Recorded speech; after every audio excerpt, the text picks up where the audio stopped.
Hello everyone, welcome back to the channel and let's begin with part 4 of question number 4 of exercise 3.5 chapter pair of linear equations in two variables. Question number 4 है places A and B are 100 km apart on a highway. One car starts from A and another car from B at the same time. If the cars travel in the same direction at different speeds, they meet in 5 hours. If they travel towards each other, they meet in 1 hour. What are the speeds of the two car? तो question में है कि दो place है, यानी कि ए और B दो प्लेस है जिसका डिस्टेंस आपस में 100 किलोमीटर. फॉर एग्जाम्पल ये एक प्लेस ए है और ये बी है और दोनों का डिस्टेंस आपस में कितना है? 100 किलोमीटर का है. On a highway one car starts from A.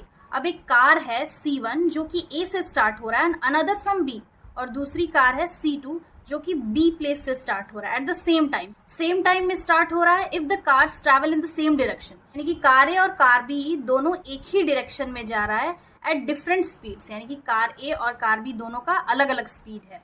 They meet in 5 hours, यानी कि वो एक डायरेक्शन में जा रहे हैं और कोई प्लेस सी है जहाँ पे मीट कर रहे हैं आफ्टर 5 आवर्स, यानी कि 5 घंटे बाद कार C1 और C2 आपस में मीट कर रहा है. तो ऑब्वियसली कार A का स्पीड B से ज़्यादा होगा. तो यहाँ पे सबसे पहले हम लोग लिख लेंगे let the speed of the car C1 be x kilometre per our and C2 be y kilometre per our. अब यहाँ फिगर से क्लियरली पता चल रहा है कि जो C1 कार है जो A से प्लेस A से शुरू हो रहा है, ऑब्वियसली इसका जो स्पीड है वो C2 से ज़्यादा है. तो यहाँ पे C1 को हम x किलोमीटर पर आवर ले रहे हैं और C2 को y किलोमीटर पर आवर. तो यहाँ पे हम लोग फर्स्ट केस देख लेते हैं. For first case speed of car C1, speed of C1, तो ये ऑलरेडी हम लोग को पता है स्पीड इज इक्वल टू क्या होता है? Distance by time. तो यहाँ पे स्पीड है x किलोमीटर पर आवर. तो डिस्टेंस वो कितना ट्रैवल कर रहा है? C1 A से लेके C तक. तो ये हो जाएगा AC डिवाइडेड बाय, और टाइम कितना है? 5 आवर्स. तो ये हो गया 5. तो इसको हम ऐसे भी लिख सकते हैं x is equal to AC by 5 which is equal to 5 into x, यानी कि 5 इधर आ जाएगा, मल्टीप्लीकेशन में चेंज हो जाएगा, इज इक्वल टू AC. अब वहीं स्पीड ऑफ C2, यानी कि जो सेकंड कार है उसका स्पीड है y किलोमीटर पर आवर. तो वो कितना ट्रैवल कर रहा है? B से लेके C तक.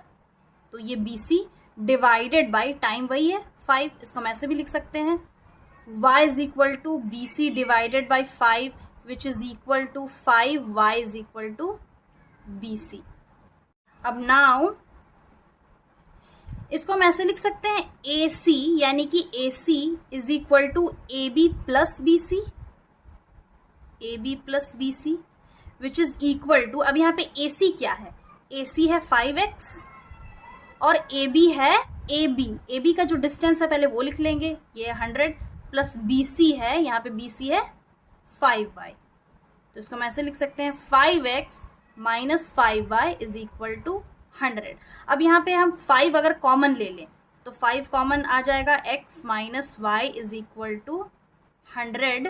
Then x minus y is equal to 100 divided by 5, 5 one ज़ा 5 टू ज़ा, तो ये आ गया x minus y is equal to 20. ये है इक्वेशन नंबर 1 केस 1 से. अब हम लोग केस 2 देखेंगे. अब नेक्स्ट केस क्या है? If they travel towards each other. अब यहाँ पे जो डिस्टेंस है पहले हम वो फिगर बना लेते हैं. A और B, ये A है, ये प्लेस B है, दोनों का जो डिस्टेंस है वो 100 किलोमीटर है. और क्वेश्चन में क्या कहा जा रहा है? अब if they travel towards each other, यानी कि कार A और कार B दोनों एक दूसरे की तरफ ट्रैवल करे, then they meet in 1 hour. तो वो कितने घंटे में आपस में मिल रहे हैं? 1 आवर पे. What are the speed of the two car? Next equation क्या होगा? स्पीड तो वही होगा. एंड वो जो कार है C1 और C2 वो कहीं आपस में मीट कर रहे हैं A और B के बीच में. प्लेस A और B के बीच में मान लेते हैं C. यहाँ पे दोनों कार आपस में मीट कर रहे हैं. तो स्पीड ऑफ C1 क्या होगा? That is x kilometre per hour is equal to distance by time. यहाँ पे डिस्टेंस क्या है? AC और टाइम है 1. तो इसको हम ऐसे लिख सकते हैं x is equal to A C by 1 which is equal to x is equal to A C. अब यहाँ पे speed of C2 that which is y kilometre per hour is equal to BC। तो BC by 1 time तो वही रहेगा, then y is equal to BC by 1 which is equal to y is equal to BC। तो अब इसको हम ऐसे भी लिख सकते हैं, यानी कि AB is equal to AC plus CB, AC plus CB। अब यहाँ पे AB क्या है, ऑब्वियसली 100 है डिस्टेंस, और AC है, यहाँ पे AC है x और BC है y। तो ये क्या इक्वेशन बन गया, x plus y is equal to 100। ये है दूसरा इक्वेशन। अब हम इक्वेशन नंबर 1 और इक्वेशन नंबर 2 को एलिमिनेशन मेथड से सॉल्व करेंगे। फर्स्ट है x minus x plus y is equal to 100 और x minus y is equal to 20। दोनों कैंसिल हो गया, तो ये आ गया 2x इज इक्वल टू 100 में 20 ऐड करेंगे, ये हो गया 120। Then x is equal to 120 divided by 2, 2 1s are 2 6s are, तो x का क्या वैल्यू आ गया 60। में जो x का वैल्यू है इसको इक्वेशन नंबर 1 में पुट करेंगे। यहाँ पे लिखेंगे putting the value of x in equation number 1। Equation 1 है x minus y is equal to 20, 60 minus y is equal to 20, then 60 minus 20 is equal to y. Y को उधर भेज देंगे तो वाई प्लस में चेंज हो जाएगा, वाई इज इक्वल टू 60 में 20 माइनस करेंगे तो वाई का क्या वैल्यू आ गया 40। क्वेश्चन में लास्टली क्या है, what are the speeds of the two car, hence the speed of the car C1 is, हम लोग x लेट कर लिए थे कार C1 का स्पीड को, तो therefore the speed of the C1 is x that is 60 kilometre per our, and C2 is y that is y 40 kilometer per hour, 40 kilometer per hour. So this was the solution. Question number 5th है, the area of a rectangle gets reduced by 9 square units if its length is reduced by 5 units and breadth is increased by 3 units. If we increase the length by 3 units and breadth by 2 units, the area increases by 67 square units. Find the dimensions of the rectangle. तो इस question में हम लोग को basically dimension find करना है, that means rectangle का length और ब्रेड्थ। तो एरिया ऑफ रेक्टेंगल का फॉर्मूला क्या होता है, L into B, that is length into breadth, area of rectangle. तो यहाँ पे हम लोग लेट कर लेते हैं, let the length of the rectangle be x and breadth be y। X y ले लिए। अब यहाँ पे हम ध्यान से पढ़ेंगे, जो इसका स्टेटमेंट है बस यहीं से इक्वेशन आएगा। तो area of rectangle gets reduced by 9 square units. तो अब इसका एरिया क्या है एक्स वाई, वो रिड्यूस हो जा रहा है 9 यूनिट से, तो एक्स वाई माइनस 9 हम लोग कर लिए। If its length is reduced by, अब इसका लेंथ क्या ले लिए हैं x, it is reduced by 5 units, तो ये एक्स माइनस 5 हो जाएगा। एंड ब्रेड्थ यानी कि वाई इज इंक्रीज्ड बाय, इसको बढ़ा लेंगे 3 यूनिट्स, तो ये है 3 यूनिट्स। अब इसको हम लोग सॉल्व करेंगे। तो ये तो फर्स्ट कंडीशन है अकॉर्डिंग टू द क्वेश्चन। अब जो इसका नेक्स्ट कंडीशन है वो है, if we increase the length by 3 units and breadth by 2 units, the area increases by 67 units। अब जो एरिया है यानी कि एक्स वाई वो 67 यूनिट से बढ़ जा रहा है अगर if we increases the length, तो लेंथ अगेन है एक्स, तो उसको हम 3 यूनिट से बढ़ा लेंगे, एंड ब्रेड्थ बाई 2, तो वाई ब्रेड्थ है प्लस 2। अब ये दो कंडीशन है, पहले हम इसको सॉल्व कर लेंगे, देन जो इक्वेशन आएगा उससे फिर हम एक्स और वाई का वैल्यू फाइंड करेंगे। तो पहले इसको हम लोग सॉल्व कर लेते हैं।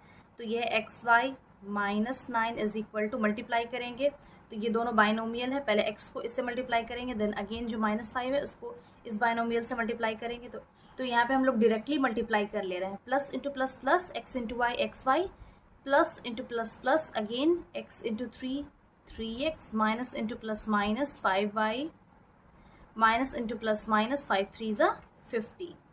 अगेन इसको सॉल्व करेंगे तो ये हो गया x y minus 9 is equal to x y. अब यहाँ पे प्लस एक्स वाई इक्वल की इधर लेके आएंगे तो ये माइनस में चेंज हो जाएगा, तो एक प्लस एक माइनस ये दोनों कैंसिल हो जाएगा।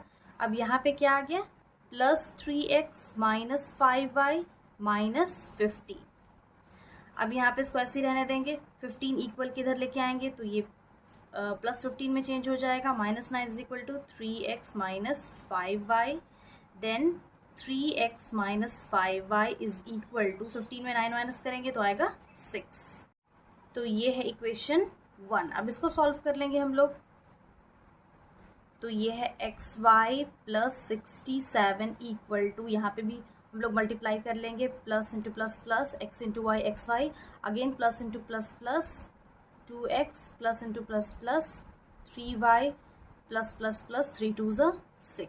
ये एक्स वाई कैंसिल हो गया, तो यहाँ पे 67 जो ये 6 है इक्वल की इधर माइनस 6 हो जाएगा, then 2x plus 3y।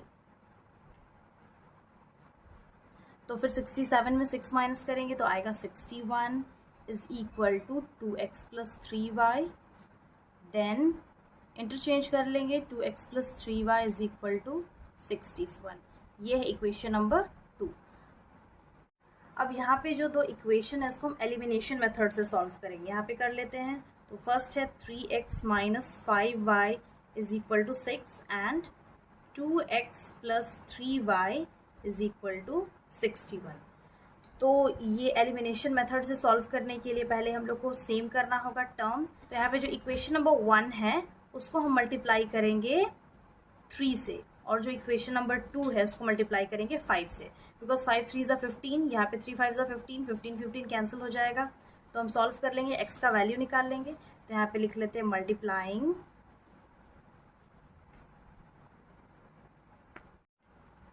Equation number 1 by 3 and equation number 2 by 5। तो अब यहाँ पे हो जाएगा 3 3 ज़ा 9x माइनस 5 3 ज़ा 15y इज इक्वल टू 6 3 ज़ा 80। यहाँ पे हो गया 5 2 ज़ा 10x प्लस 5 3 ज़ा 15y एंड 5 1 ज़ा 5 6 5 ज़ा 30। तो ये हो गया 305। अब यहाँ पे डायरेक्टली हम ऐड कर लेंगे, माइनस नहीं करेंगे, सब्ट्रैक्ट नहीं करेंगे, बिकॉज जो साइन है वो ऑलरेडी डिफरेंट है। तो ये पूरा कैंसिल हो गया, 10 में 9 ऐड करेंगे तो ये हो जाएगा 19x। यहाँ पे भी ऐड कर लेंगे तो यहाँ पे आ जाएगा 323। अब यहाँ पे हम x का वैल्यू फाइंड करेंगे, तो 19x is equal to 323, then x is equal to 323 divided by 19। यहाँ पे कैंसिल करेंगे तो 19 1 ज़ा 19 17 ज़ा, यानी कि 19 को अगर 17 बार मल्टीप्लाई करेंगे तो 323 आए। हम अलग से डिवाइड कर सकते हैं, तो यहाँ पे x का वैल्यू आ गया 17। अब ये जो वैल्यू है इसको हम इक्वेशन नंबर 1 में पुट करेंगे, तो यहाँ पे लिखेंगे putting the value of x in equation number 1। Equation 1 क्या है, 3x minus 5y is equal to 6, then 3 into 17 minus 5y is equal to 6, 7 3 ज़ा 21, 2 कैरी, 3 1 ज़ा 3 4 5, यहाँ पे आ गया 51। 6 को इधर लेके आएंगे तो ये माइनस में चेंज हो जाएगा, यहाँ पे हो गया, और माइनस 5 को इक्वल के उधर लेके जाएंगे प्लस 5 में चेंज हो जाएगा। 51 में 6 माइनस करेंगे आएगा 45 is equal to 5y, then interchange कर लेंगे, 5y is equal to 45, then y is equal to 45 divided by 5, 5 1 ज़ा 5 9 ज़ा, and therefore y is equal to 9। यहाँ पे हम लोग x और y का वैल्यू फाइंड कर लिए हैं, x है 17 और y है 9। क्वेश्चन में क्या फाइंड करने के लिए कहा गया था, find the dimensions of the rectangle. तो यहाँ पे हम लिख लेंगे hence length of the rectangle is 17 units and width या फिर breadth